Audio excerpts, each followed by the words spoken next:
Hello everyone. देखो, इससे पहले हमने ये देख ली थी स्टेप वन की ये सारी लिटरेचर रिव्यू, इसके भी और अंदर पॉइंट थे सारे स्टेप्स सबके। फॉर्मुलेशन ऑफ ऑब्जेक्टिव, फिर रिसर्च का हम जो फाइंड आउट करते हैं वेरिएबल हाइपोथेसिस, और इसमें भी और बहुत सारे इंपॉर्टेंट पॉइंट आ गए थे। तो एकदम डिटेल में ये हमारा टॉपिक कवर हो चुका था। अब आगे हम करेंगे आज अपना step two, preparing research design. इसमें पूरा अपना प्रॉब्लम स्ट्रक्चर, स्टडी डिजाइन, और ये जितने टाइप है ना एक्सपेरिमेंटल, और भी बहुत ज़्यादा सब टॉपिक्स, मतलब हम बिल्कुल डिटेल में कर रहे हैं कि पूरी टेबल जब हम पूरा कवर कर लेंगे तो कुछ भी नहीं बचेगा। देखो लास्ट टाइम चैप्टर्स, बिब्लियोग्राफी, ये सारे के सारे टॉपिक अपने एकदम डिटेल में आएंगे यहाँ से। ठीक है, तो शुरू करते हैं। देख लो एक बार क्या हो गया था अपना ये सारा।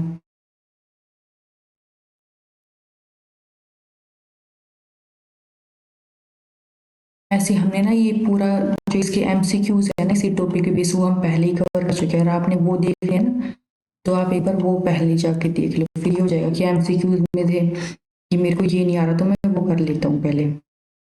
देखो स्टेप टू अपना यहाँ से आ गया, preparing research design and study design. तो एकदम हम मेन कर रहे हैं, क्योंकि हमने ऐसे तो लिखना है नहीं जहाँ से मल्टीपल चॉइस क्वेश्चन बनते हैं, बस वो। तो क्या होता है, रिसर्च डिजाइन एक एक्टिविटी होती है, टाइम बेस्ड प्लान होता है, जिसमें हम ध्यान रखते हैं अपने रिसर्च के ऑब्जेक्टिव को और फिर अपना पूरा प्लान करते हैं कि कैसा हमारा स्टडी का डिजाइन होना चाहिए। जैसे हर चीज का डिजाइन होता है, ये हमें पूरे गाइड करता है, हेल्प करता है कि हमने कैसी इंफॉर्मेशन कलेक्ट करनी है। और देखो आगे और डिटेल में दे रखे हमें कौन कौन से क्वेश्चन हेल्प करता है। ये एक तरह का पूरा डिफाइंड प्लान स्ट्रक्चर है कि एकदम हमें पता चल जाएगा हमने कैसे कैसे पूरा अपना प्लान बना के चलना है। देखो रिसर्च डिजाइन, यहाँ से ये है रिसर्च प्रॉब्लम स्ट्रक्चर। एक्सप्लोरेटरी है तो वो एक्सप्लोर हमें पूरी टाइप पहले देख चुके हैं क्या होता है एक्सप्लोर। ये होती है अनस्ट्रक्चर। डिस्क्रिप्टिव है तो वो पूरी स्ट्रक्चर होगी, कैजुअल है तो स्ट्रक्चर्ड होगी। ठीक है, फिर देखो इसमें ये सारे पॉइंट्स आ जाएंगे कि ये होता है ऑब्जेक्टिव्स होता है रिसर्च स्टडी के। Selection method of data collection, source of information, tools for data collection, data analysis. और इस ये देखो इससे हम क्या क्या पर्पस अचीव कर सकते हैं कि जो हमारी रिसर्च है ना वो एफिशिएंट बनेगी, यूटिलाइजेशन कर सकते हैं हम रिसोर्स का बहुत अच्छे से। ठीक है, कम टाइम और कम खर्चा लगा के हम वो एकदम अच्छे से यूज कर पाए सारी चीजों का, फ्लेक्सिबल हो। ठीक है, मिनिमाइजेशन हो जाए बाइस का, कि ये नहीं हो बाइस कम से कम हो। जो रिलायबिलिटी ऑब्जेक्टिविटी है ना वो भी क्या होगी, हम उसको मेंटेन कर पाए। फिर देखो study design on the base of number of contact. अब इसी के ही हम टाइप देखेंगे, on the basis of number of contact. देखो तो ये दो टाइप का हो सकता है, एक तो हो सकता है क्रॉस सेक्शनल और एक हो सकता है लॉन्गिट्यूडनल। क्रॉस सेक्शनल में क्या होगा, जब डाटा है ना सिर्फ एक बार कलेक्ट किया जा रहा है पूरे रिसर्च प्रोसेस में, और ये जो है ना अलग अलग टाइम पीरियड में स्प्रेड रहेगा। हो सकता है कि हम हर एक वीक में जाके कलेक्ट करें, एक मंथ में जाके कलेक्ट करें, तो या फिर 10 दिन में, 15 दिन में, मतलब या फिर हो सकता है हम हर संडे को जाके कलेक्ट करें डाटा। ठीक है, लॉन्गिट्यूडनल स्टडीज में क्या होगा कि हम बहुत बार हमने डाटा कलेक्ट करना पड़ता है। जैसे कि मान लो ड्रग क्या होगा, मान लो हम कोई ट्रीटमेंट चल रहा है, किसी को हम दवाई दे रहे हैं, जैसे कोविड का हमने फाइंड आउट किया था ना ड्रग्स, तो हम पेशेंट को ना बार बार चेक करेंगे, पहले चेक करेंगे, फिर एक बार दवाई दे दी, फिर चेक करेंगे, फिर चेक करेंगे कि क्या इंप्रूवमेंट हो रहा है। ठीक है, तो बार बार हमें रिकॉर्ड करना पड़ेगा डाटा। तो ये एकदम ये बहुत क्वेश्चन बनते हैं। क्लियर हो गया क्रॉस सेक्शनल क्या होता है, लॉन्गिट्यूडनल क्या होता है। क्रॉस सेक्शनल में बस एक बार डाटा कलेक्ट हो रहा है, लॉन्गिट्यूडनल में मल्टीपल टाइम्स हो रहा है। फिर यहाँ पे आ जाओ, देखो study design on the basis of reference period. तो अब हमारा स्टडी डिजाइन है on the base of reference period. इसमें आ जाएगा अपना एक तो रिट्रोस्पेक्टिव, एक है प्रोस्पेक्टिव। देखो इस ये तो है जो पहले हो चुका ना, उस सिचुएशन को देख के हम डिजाइन बना रहे। ये है जो फ्यूचर में होने के चांस है ना, उसको देखते हम डिजाइन बना रहे। ठीक है, तो ये दोनों में क्या अंतर हो गया देख लेना। सिंपल सा था ये, बस ये पॉइंटर्स है, सीधे ये क्वेश्चन बनते हैं नाम से, तो हम वो नाम एकदम हेडिंग हेडिंग देखते चल रहे हैं, और जो उसमें समझने की बस जरूरत है। देखो study design on the basis of nature of investigation. इसके एग्जाम्पल आ जाएंगे कि हम कैसे इन्वेस्टिगेट करें ना, उसके बेस पे हम देखो जैसे कि कोई ड्रग है वो ट्रीट करा पीपल को, तो इसको हम दो टाइप में कर देंगे, एक तो हो जाएगा एक्सपेरिमेंटल और एक हो जाएगा नॉन एक्सपेरिमेंटल। एक्सपेरिमेंटल में कैसे हो जाएगा, देखो ये हम एक्सपेरिमेंटल टाइप में बहुत पहले डिटेल में कर चुके हैं। इंडिपेंडेंट क्या होते हैं, डिपेंडेंट क्या होते हैं, मैनिपुलेटेड क्या होते हैं, पिछली वाली क्लास में जो हमने टाइप देखे थे उसमें। देखो इसमें इंडिपेंडेंट वेरिएबल होता है, उसको हम मैनिपुलेट करते हैं और फिर उसका इफेक्ट देखते हैं इंडिपेंडेंट वेरिएबल पे। और इसमें भी देखो एक्सपेरिमेंटल ग्रुप में क्या होगा, ग्रुप रिसीव कर रहा है ट्रीटमेंट, और कंट्रोल ग्रुप में क्या कर रहा है, जो ग्रुप है वो रिसीव नहीं कर रहा ट्रीटमेंट। मतलब समझ लो, देखो एक तो हम बच्चों को सिखा रहे हैं एकदम नए मेथड से, कि उनको नए नए, कोई स्टूडेंट है मेडिकल के डॉक्टर बनने वाले, हम उसको पूरा मेथड ला के दे, पेशेंट ला के दे, दवाइयाँ ला के दे, वो प्रैक्टिस करके सीख रहे हैं। एक कंट्रोल ग्रुप में क्या हो जाएगा, बच्चे सिर्फ क्या करे, पहले का टाइम बस पढ़ रहे हैं बुक में से और फिर ऐसे सीख रहे हैं, जैसे अपने कंप्यूटर में होता था ना, कि बच्चों को बस कंप्यूटर बुक में रटवा दिया कि ये डेफिनेशन है, ये डेफिनेशन, प्रैक्टिकल नहीं करवाया। अगर प्रैक्टिकल करवा रहे हैं तो एक्सपेरिमेंटल ग्रुप हो गया। कंट्रोल ग्रुप में क्या है, वो सिर्फ पढ़ के और फिर सीख रहे हैं। ठीक है, हो गया क्लियर। फिर होता है अपना रैंडमाइजेशन। इसमें क्या होता है, सिलेक्शन ऑफ ग्रुप जो होता है ना, वो कंट्रोल होता है, रैंडम होता है, और जितने भी पार्टिसिपेंट्स होते हैं ना, उनको इक्वल चांस मिलता है चूज होने का। देखो नाम से पता चल रहा है रैंडम, ठीक है, कि रैंडम किसी को भी उठा लिया। फिर यहाँ से आ जाओ, यहाँ पे क्या होता है, लार्ज नंबर होते हैं पार्टिसिपेंट्स की। और फिर देखो ये अपना नेक्स्ट आ गया non experimental study. Non experimental में क्या है, ये रिट्रोस्पेक्टिव टाइप ऑफ स्टडी होती है। रिट्रोस्पेक्टिव हम देख चुके हैं ना, जो पहले हो चुके उस पे base. We start from effect to trace the cause, कि मतलब क्या कारण था, क्या हुआ था ना, हम वहां से, जैसे कि अपने ये ड्रामाज नहीं आते हैं कि देखते हैं कि पहले क्या हुआ था, सबूत ढूंढने की, ट्रेस ढूंढने की कोशिश करते हैं, तो वो ये वैसे ही सेम हो जाएगा। केस जो है पहले हो चुका है, बस हम ट्रेस ढूंढने की कोशिश कर रहे हैं। और कुछ और टाइप के जो अपने बच गए वो यहाँ पे आ जाएंगे, रिसर्च डिजाइन। देखो एक्शन रिसर्च क्या होती है, जो एकदम प्रॉब्लम चल रही है ना, हम उसकी प्रॉब्लम का सॉल्यूशन फाइंड करने के लिए हम रिसर्च कर रहे हैं। ये जो टर्म है ना, ये किसने दी थी, कूट लिविन ने। फिर कोहेरेंट स्टडीज क्या होती है, जो कॉमन कैरेक्टरिस्टिक्स पे बेस होती है, जैसे कि एमबीए पास किए हुए कोई लोग हैं 1991 पे, हम उन सब इकट्ठी उनकी स्टडी कर रहे हैं, या फिर जो पैदा हुए लोग 1995 से 2020 2000 के बीच में, उन सबको। तो ठीक है, ये क्या हो गया, कोहेरेंट स्टडीज। फिर अपना हो गया प्लेसबो डिजाइन।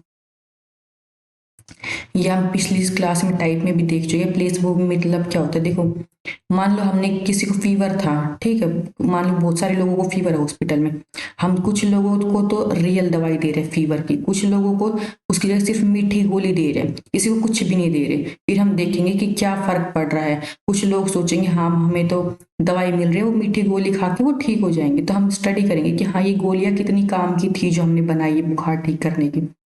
ठीक है, तो ये इसी को इसलिए प्लेसबो बोलते हैं, कि हम सिर्फ शुगर पिल्स दे रहे दवाइयों के नाम पे, चेक करने के लिए कि दवाइयाँ कितनी इफेक्टिव है।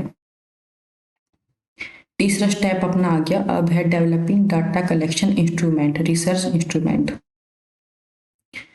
देखो डाटा क्या होता है, ये हम इंफॉर्मेशन जो भी रिकॉर्ड करते हैं ना, वो कई बार ना डेफिनेशंस आ जाते हैं, तो इसीलिए हम कर रहे हैं। डेफिनेशन टाइप या फिर ये स्टेप्स आगे पीछे, इनमें से क्वेश्चंस बन जाते हैं घुमा फिरा के मेन में, तो हम ये चीजें देख रहे हैं। और ये है इंपॉर्टेंट पॉइंट डाटा के बारे में, कि ये है जो फैक्ट है उसको रिप्रेजेंट करता है, एनालाइज्ड होता है ये डाटा जो है। प्रिडिक्शन अगर होगा ना डाटा, तो वो कंसिस्टेंट होगा, तो अगर वो क्या, हम उसको मान लेंगे नल हाइपोथेसिस। ये हम पिछली क्लास में कर चुके हैं, नल हाइपोथेसिस क्या होती है और कैसे एक्सेप्ट करते हैं, कैसे रिजेक्ट करते हैं। और अगर डाटा जो है हमारा इनकंसिस्टेंट है, मतलब लगातार नहीं है, तो हम हाइपोथेसिस को क्या कर देंगे, रिजेक्ट कर देंगे। ठीक है, नॉर्मल सी यहाँ से बात है, डाटा लगातार सेम आ रहा है तो हमको माननी पड़ेगी वो बात, अगर लगातार नहीं आ रहा तो हम उसको रिजेक्ट कर देंगे। ठीक है, फिर यहाँ से आ गया प्राइमरी डाटा, सेकेंडरी डाटा। ये तो बहुत क्लियर है, प्राइमरी जो हम सीधे कलेक्ट करें फ्रेश, सेकेंडरी क्या हो जाएगा, जो पहले से लिया हुआ है उसी को ही हम कलेक्ट कर रहे हैं। देखो प्राइमरी डाटा ऑब्जर्वेशन से, इंटरव्यू से, इंटरव्यू से मेल फोन पर्सनल से हम कलेक्ट करते हैं। सेकेंडरी में आ जाते हैं अपने, हम TV radio internet magazine book in सब से ले रहे हैं। देखो objective data, subjective data. Objective में क्या होता है, ये इंडिपेंडेंट होता है, और सब्जेक्टिव क्या होता है, वो डिपेंड करता है कि मतलब जो रिसर्चर है ना उसकी थिंकिंग में, कि वो कुछ भी सेलेक्ट कर ले। ठीक है, तो ये अंतर हो गया, ऑब्जेक्टिव इंडिपेंडेंट है। फिर अपना क्वालिटेटिव और क्वांटिटेटिव, ये नाम से क्लियर है, हम पहले भी कर चुके हैं एकदम पिछली क्लास में क्लियर। इसमें तो नंबर होते हैं क्वांटिटेटिव में, और इसमें डाटा नंबर में नहीं होता, क्वालिटी बताते हैं इसमें हम, ठीक है। फिर अपना ऑब्जर्वेशन मेथड, इसके हम ना एकदम अच्छे से सारे पॉइंट, इसकी टाइप, डिटेल, लिमिटेशंस, एडवांटेज बहुत डिटेल में कर चुके हैं। हम सारे पॉइंट बहुत डिटेल में कर रहे हैं, कुछ पहले हो चुके, कुछ आएंगे, या फिर कुछ अब देखो साथ साथ चल रहे हैं हर चीज के पॉइंट। फिर अपना आ जाता है ऑब्जर्वेशन मेथड, इन नाम से हो रहा है क्लियर, एक्सप्लेन करने की जरूरत नहीं कि हम ऑब्जर्व करके फिर डाटा कलेक्ट करते हैं। इसमें अब टाइप आ जाएंगे, उसको हम डिटेल में देखेंगे। देखो structure, unstructured, participant observation, non participant और डिस्कस्ड ऑब्जर्वेशन, ये भी नाम से क्लियर हो रहा है। स्ट्रक्चर तो हम प्लान करके कर रहे हैं, ठीक है। स्ट्रक्चर जो प्लान नहीं है, कभी भी हम जैसे क्वेश्चन का आंसर मिलता जा रहा है हम उसको प्लान करते जा रहे हैं। फिर अब पार्टिसिपेंट की ऑब्जर्वेशन के अकॉर्डिंग हो रहा है, बिना ऑब्जर्वेशन के हो रहा है, ठीक है। ये सारे नाम क्लियर हो रहे हैं। अब इसकी लिमिटेशंस क्या है, ये है ना, ऑब्जर्वेबल नहीं होता डायरेक्टली, कई कोई जो है, मान लो हर चीज ये थोड़ी है कि इंसान हो सकता है मन में कुछ सोच सकता है, उसके बिहेवियर से हमें ना पता चले, हम ऑब्जर्व करके सारी चीजें नहीं पता लगा सकते। इंटरव्यू में तो यह हम बोल के पूछ लिया, अगर पीछे से हम सिर्फ चुपचाप चुपचाप ऑब्जर्व कर रहे तो नहीं पता चल सकता। जैसे कि किसी की फीलिंग्स, किसी के बिलीव, वो हम ऑब्जर्व करके नहीं पता लगा सकते, और ये थोड़ा महंगा भी पड़ता है, क्या पता कितने टाइम तक हमने उसको ऑब्जर्व करना पड़ जाए। फिर अपना आता है सर्वे मेथड, देखो ये डायरेक्ट भी हो सकता है, इनडायरेक्ट भी हो सकता है। इसमें भी अपने दो टाइप आ जाएंगे, एक तो आ जाएगा स्ट्रक्चर, दूसरा अनस्ट्रक्चर। स्ट्रक्चर में क्या होता है, इसमें फॉर्मल लिस्ट होती है क्वेश्चंस की, जो ऑल रिस्पोंडेंट से पूछते हैं एक ही बार में। अनस्ट्रक्चर क्या है, ये फ्लेक्सिबल है, कि मतलब जैसे जैसे आंसर मिलते जाएंगे इंटरव्यू में, उसके अकॉर्डिंग अगला क्वेश्चन चेंज होता जाएगा। इसकी एडवांटेज हो जाएगी, क्विक है, लो कॉस्ट है इसकी, ठीक है, और बहुत ज्यादा टाइप की इंफॉर्मेशन मिल जाती है। फिर इसकी लिमिटेशन क्या है कि प्राइवेसी इशू हो जाती है इसमें, और बायस हो जाता है। फिर एक कॉन्टैक्ट मेथड, ये अपने मेल से, टेलीफोन से, पर्सनल इंटरव्यू से कैसे भी कलेक्ट कर सकते हैं, मतलब कॉन्टैक्ट करके किसी से भी डाटा कलेक्ट कर रहे हैं। इसमें आ जाएगा पहले अपना मेल क्वेश्चन, नाम से पता चल रहा है किसी को मेल भेज के आप क्वेश्चन भेज रहे हो, वो मेल पे आंसर भेज देगा। इसमें क्या होता है, बहुत ज्यादा इंफॉर्मेशन मिल जाएगी हमें, और पैसे भी कम लगेंगे। और फिर क्या हो सकता है, इसमें जो आंसर करने वाला है ना, वो एकदम सही सही आंसर दे, क्योंकि उसे पता है कि सामने वाले को पता ही नहीं कौन आंसर भेज रहा है, ठीक है, मेल पे। तो और फिर ये अनबायस्ड है और कन्वीनियंट है, और अच्छा तरीका है लोगों से पूछने का, और हमें पारे पैसे भी नहीं लग रहे मेल में। फिर इसकी लिमिटेशन है, ये नॉट फ्लेक्सिबल, कि मतलब एक बार फिक्स हो गया क्वेश्चन, जो चले गए वो चले गए। ये नहीं कि सामने वाले के आंसर आएंगे उसके अकॉर्डिंग हम और कुछ पूछ ले, एक बार जो आ गया वो आ गया, और आगे नहीं पूछ सकते ना फिर हम। इसमें टाइम लग सकता है भाई, सामने वाला पता नहीं कितने टाइम में आंसर भेजे, भेजे भी ना भेजे, ठीक है। लो रिस्पॉन्स रेट वो ही है कि क्या पता कोई आंसर करे ना करे। जैसे कि आप मेरी वीडियोस है इसके नीचे कमेंट करते ही नहीं, तो फिर मेरे को पता नहीं चलेगा ना कि हाँ मैंने और बनानी है नहीं बनानी है, या फिर कैसे टाइप में कंटिन्यू करनी है। तो ये प्रॉब्लम हो जाती है दूर की पढ़ाने से। अगर आमने सामने कोई पढ़ा रहा है तो वो तो सीधे बताते, उनकी फेस एक्सप्रेशन देख के पता चल जाए कि हाँ हमने कंटिन्यू करनी है क्लास, नहीं कंटिन्यू करनी है। और इसमें बहुत लिटिल कंट्रोल होता है रिसर्चर का।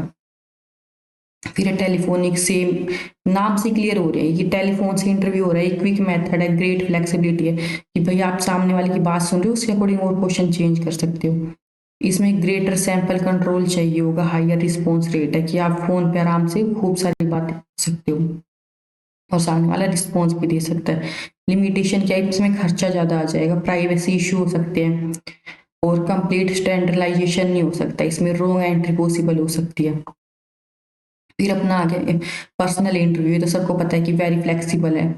ट्रेंड इसमें इंटरव्यूज चाहिए होते हैं, जो क्वेश्चन पूछने वाले हैं ना वो एकदम ट्रेंड है, वो गाइड कर सकते हैं इंटरव्यू के टाइम पे, एक्सप्लोर कर सकते हैं इश्यूज को, और एनी टाइप के जो क्वेश्चन आ रहे हैं उसको यूज कर सकते हैं, क्योंकि वो ट्रेंड है। फिर अपना आता है इंटरसेप्ट इंटरव्यू, आपने आजकल देखे होंगे ना बहुत शोज चलते हैं, वीडियोस वगैरह आते हैं, आपकी कहीं पे भी जाके बातें कर रहे हो, माइक लेके घूम रहे हो, किसी के घर जाके क्वेश्चन पूछ लिया। जैसे वो हार्पिक वाला ऐड आता है ना, वो आप पूछता है कि हाँ जी आपके घर में क्या है, ऑफिस में जाके क्वेश्चन पूछ लिया कि आपके कोलगेट में नमक है, कहीं गलियों में जाके क्वेश्चंस पूछ रहे, जैसे सर्फ का निरमा का आता है, ठीक है। शॉपिंग मॉल्स में जाके क्वेश्चंस पूछे, मतलब कहीं पे भी इंटरव्यू जाके ले ले रहे हैं। और देखो ये है कि ये मेथड है कि जिसका हमें नाम एड्रेस नहीं पता ना, हम उनसे भी जाके पूछ ले रहे क्वेश्चन। और इसमें widely used in marketing research, वही मार्केटिंग एड वगैरह में बहुत यूज होता है।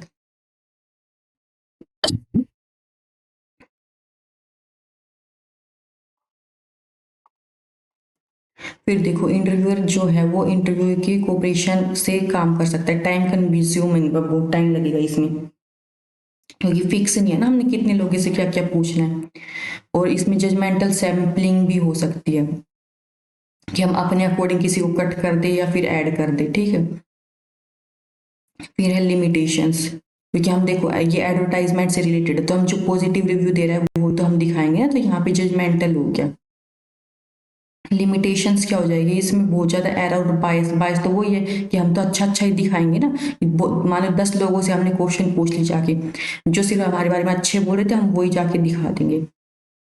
और हो सकता है इंटरव्यूअर जो है ना वो कंफर्टेबल ना हो बात करने में किसी लोगों से, या फिर जैसे कि कई बस्तियों वगैरह भी नहीं जाते, आपने देखा होगा अच्छे घरों में जाके इंटरव्यू लेते हैं, तो बहुत इसे हो जाते फैक्टर्स।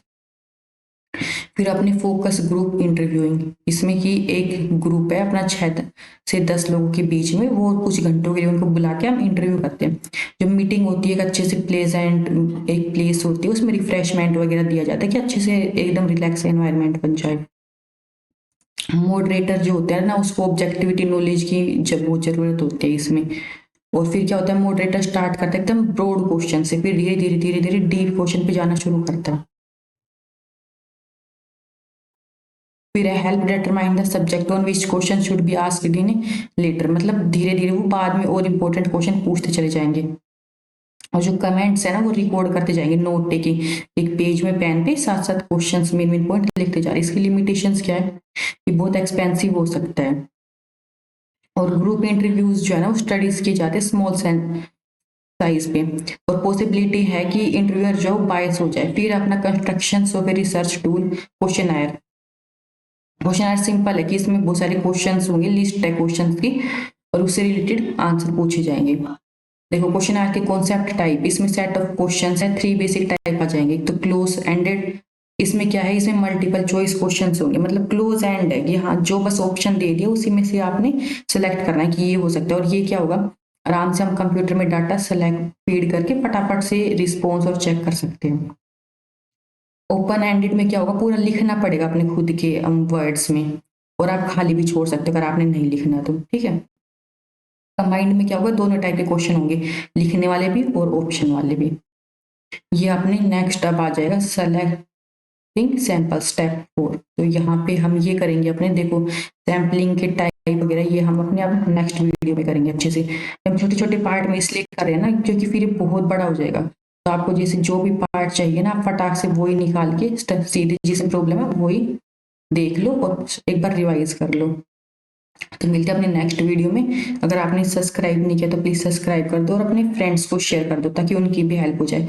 और मेरे को ना नीचे फीडबैक और सजेशंस वगैरह आप दे सकते हो ताकि मेरे को पता चले कि हाँ आगे और कैसे कंटिन्यू करना है। और ये अपनी बुक है ना, ये अपनी केवीएस मदान, अगर आपके पास ये बुक है ना तो आप उसको निकाल के साथ साथ इंपॉर्टेंट पॉइंट पिक करते रहो ताकि बाद में ना रिवाइज करने में हेल्प हो जाए। Thank you.